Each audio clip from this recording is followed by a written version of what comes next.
Okay. Okay, everybody's ready? My name is Chris Leroy. My first name is spelled C-H-R-I-S. Last name is spelled L-E, capital R-O-Y. And I'm the Chief of Police here in Forest City, North Carolina. Okay, so this morning on August the 9th at about 8:30 in the morning, officers with our department responded to the area of Hill Street in regards to a suspicious person who was reported to us as armed and dangerous. As the officers were en route to the scene, they further learned that the person in question in the area may be Akil Franklin. The reason they had learned that his name might be Akil Franklin is because our agency was made aware of outstanding warrants through the North Carolina Probation Office that they had outstanding warrants for Mr. Franklin. Our officers arrived in the area and did encounter Mr. Franklin in a wooded area. Mr. Franklin is known to the officers. They have encountered him in the past, so they knew him by sight. In the wooded area, they tried to engage him in conversation in regards to the call for service. In other words, they tried to engage him into conversation as to the outstanding warrants for his arrest. When they tried to communicate with him, Mr. Hill brandished a firearm and discharged a weapon several times in the area of the officers. There was 3 officers on scene at the time. Officers returned fire at Mr. Hill. At this point, it is unknown if Mr. Hill was struck. It appears, information that we know at the moment, appears that Mr. Hill was not struck by the officers on scene. Hold on, you said Mr. Hill. I'm sorry, Mr. Franklin was. It was on Hill Street. Mr. Franklin was not struck by the officers, as the information that is known to us right now. One of the responding officers was struck by gunfire from Mr. Franklin on Hill Street. He was airlifted by air ambulance to Spartanburg Regional Hospital for treatment. At the time of the incident, Mr. Franklin fled the scene, and currently he is unknown. His location is unknown to us. Because of the information, or because of the incident, the Forest City Police Department has charged Akil, and I may be pronouncing his middle name, it's Kelis, it's spelled K-E-L-I-S, Omar Franklin. He's 20 years of age from Forest City, North Carolina, with 3 counts of attempted first-degree murder, 1 count of assault on law enforcement with a firearm, and 3 counts of resisting a public officer. He is still wanted by the North Carolina Department of Corrections for probation violations for the underlying charges of common law robbery and assault inflicting serious bodily injury. Our agency is partnering with numerous local and federal agencies. When I say numerous local agencies, every law enforcement agency in our county is assisting, and numerous other adjoining law enforcement agencies, to include our federal partners, are assisting. And the U.S. Marshal's Office has offered a $10,000 reward leading to the information to the arrest of Franklin. That information can be called into Rutherford County Crime Stoppers or to the Rutherford County Central Communications number. I'll give both of this written press release to you on the conclusion, but those numbers are 286-8477 and 286-2911 respectively. At this point, we're considering Franklin to be armed and dangerous. Anybody that does come into contact with him, we're not asking you to not engage him in any type of information, but to contact your local law enforcement agencies. But I'll be happy to answer a few questions if you guys have any at the moment. What's the name of the officer that was shot? It's Senior Officer Jamie Hill. It's J-A-M-I-E, and his last name is Hill, H-I-L-L. How old is he? I don't have his file in front of me. I don't have his age. I'd have to look it up, to be honest with you. How long has he been off? He's been with the officer for the police department for the past 3 years. Previous to that, he served in the U.S. military. What are the status of his injuries from what I hear? He's in the ICU? Currently, he is in the ICU. He's undergone at least 1 surgery. He's listed in critical but stable condition at the moment. Do you know where on his body he was shot? He was shot in his abdomen, between his vest and some other protective gear that he had on. Is there a reason to believe that Mr. Franklin would be in the area at all at this point? The investigative leads have not excluded him from the area, and right now they're just following up on all the investigative leads that come into our command center. As it gets later in the day, what's your message to people who live in this area as they get ready to go to bed tonight, as it gets darker with him still on the loose? Honestly, we have no information that there's an immediate threat to anyone in Forest City. There's obviously a very large police presence in Forest City, so you'll see a lot of officers and cars, agency cars, that you may not recognize. But those are officers that are assisting as tips come into the police department, but we have no information to any specific immediate threats to the neighborhood or the town. Should people check sheds or anything like that, lock those doors tonight?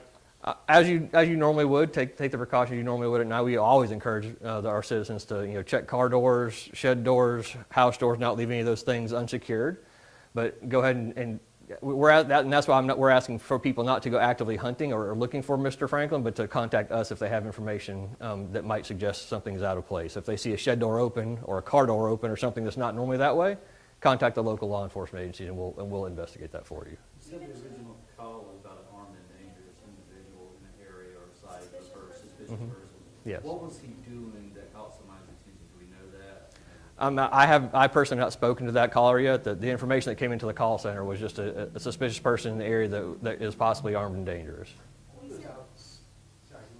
What are those outstanding warrants for, you mentioned, Chief? Yeah, they're through the Department of Corrections, and they were for the underlying. They're for probation violations, and the underlying charges were for common law robbery and assault inflicting serious bodily injury. And you said you guys have dealt with him in the past, do you know what kind of charges or what kind of incidents you guys have had with him? You said the police are familiar. We have encountered him in the past. I don't have his criminal history in front of me. We like I said, the officer that were working that beat this morning knew Franklin by sight. They had encountered him, and we have engaged him in conversations on a number of occasions. Did he flee through the woods on foot? Is that how He fled from the wooded area on foot. Whether his flight continued on foot or by some other means, we don't know yet. Was he in contact with anyone, or was he with anyone at the time, or he was just by himself? He was by himself in the area when the officers tried to engage in conversation with him. Did he have a cell phone, or did you guys, interrupt that? There was nothing at the scene that he had dropped. We presume that he has a phone just because most of the general public has cell phones at this point in time, but we didn't find anything at the crime scene, no. Have you been to see the officer who was shot since he's been? I have been to see the officer yet. Can you tell us about that and any conversations with him or his family today? I haven't had conversation with the officer. He was undergoing treatment when I got to the hospital, and quite frankly, once his family was notified and we made those communications, I wanted to get back here and deal with this side of things. Yes, there was just one shot. You said Mr. Franklin was known by the department. Was he someone who was known for by the officers, it seemed that he was known by them. Was this somebody who has had some run-ins with the department in the past? He's definitely got a criminal history. What all that entails, I don't have in front of me. Like I said, obviously he's got a criminal history. He was wanted by probation and parole for common law robbery and assault inflicting serious injury. So I mean, he's certainly known to law enforcement. What all of those dealings are, I don't have in front of me.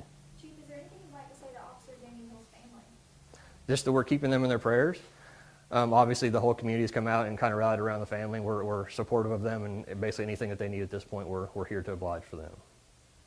Has anything Okay. like this ever happened before? Is this kind of out of the ordinary for you guys? Have you come encounter things like this? We've not had an officer injured in a shooting since, to my knowledge, since probably the early 90s or maybe even the 80s. It's been a significant amount of time. I couldn't tell you what the last time we had an officer injured to this degree in the line of duty has been. What is it like to see all the other departments coming to you guys as support? Oh, honestly, it's wonderful. I hate that it's under these circumstances, but my phone has literally not quit ringing with offers of assistance and support from as far east as Charlotte and as far west as Tennessee, South Carolina. I mean, I literally have probably 250 to 300 police officers just waiting for information to act upon. I've had probably that much more. More offers that I've had to just basically ask to be placed on standby if that needs. It's a wonderful feeling to know that the department and the town is respected enough that those agencies would reach out to us in this time of need. So it's a great accomplishment. Who is handling the investigation of the incident? So there are several. It depends on which aspect of the investigation you're referring to.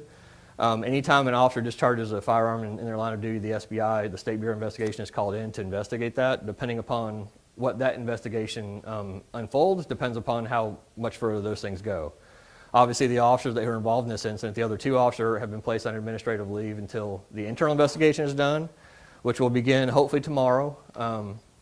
And there's a number of other agencies that are involved in those kind of things. It just depends on the aspect of it. We've also been in contact with the elected district attorney here. I've talked to him today to kind of apprise them of the situation, as well as, again, I can tell you the number of law enforcement agencies I've talked to at this Are point. you still manning the command center? Is that still active? It is still active right now, yes. And that's at the church, right?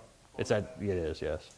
Has the community been forthcoming? Have they been helpful with you We have had some information come in as far as to the command post. I think the information that's come in so far has been followed up on and not, it hasn't, obviously we haven't got him in custody at this point, so it hasn't become fruitful. But we have had information coming to the department, and we hope that continues. Do you want to share what he was where he is? No, at this point, I have no idea as to where, if he's local, if he's regional. I mean, we've had a lot of information come in that a lot of those agencies are following up upon, whether it's a local agency or a federal partner. They have no information as far as where he's physically at the moment. How many officers are boots on the ground right now helping with this search? It's obviously an estimate. I would say, I left the command post and just scanning around the room. There's 100 to 150 officers. I wouldn't say more than 2, but I mean, there's certainly, like I said, there's agencies, officers from every agency in our community plus the surrounding communities. Do you want to share what he was last seen wearing, or was there a car involved at all, or anything like that? We've had some information come into the PD about a car being involved. The car that was called in was a dark color sedan. We haven't really been able to establish if there's any credibility to that information yet. The last clothes that he was seen wearing was a dark colored T-shirt and a darker pants. I don't know if there was long shorts or actually jean pant type clothes, but it was a dark colored clothing was the description given. Do we know his height and weight? I do have his description stuff here. Like I said, he's 20 years old. He's listed as 5'6", 120 pounds. He's a light-skinned black male. I think that this does not have any information as far as, I'm sorry, there is a description of a cross tattoo on his left arm and a tattoo on his left arm with the name of Omar. Is there body camera footage of this incident with Officer There Thorne? is. Have you watched that body camera I have footage? not reviewed it yet, no. What will be the process for that being reviewed and possibly released at some point? It'll be reviewed, obviously, as part of the criminal investigation and the internal investigation, but the release of that will be solely set upon the district attorney's office and in compliance with state law. Were all 3 of the officers wearing body cameras that were running at the time? They're all 3 wearing body cameras. I have not reviewed them yet, so I can't speak to whether or not they're all 3 running. Our policy is for them to be running, obviously with some exceptions. If there's some kind of exigency where the officer, for safety purposes, can't activate it, obviously I don't want them to activate a camera in lieu of their safety.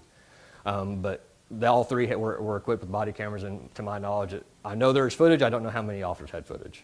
Do you know how many shots were fired during this exchange? I don't at this point. I know there's one gunshot wound. I do not know how many numbers. I don't know the number of shots And exchanged. all 3 officers returned back?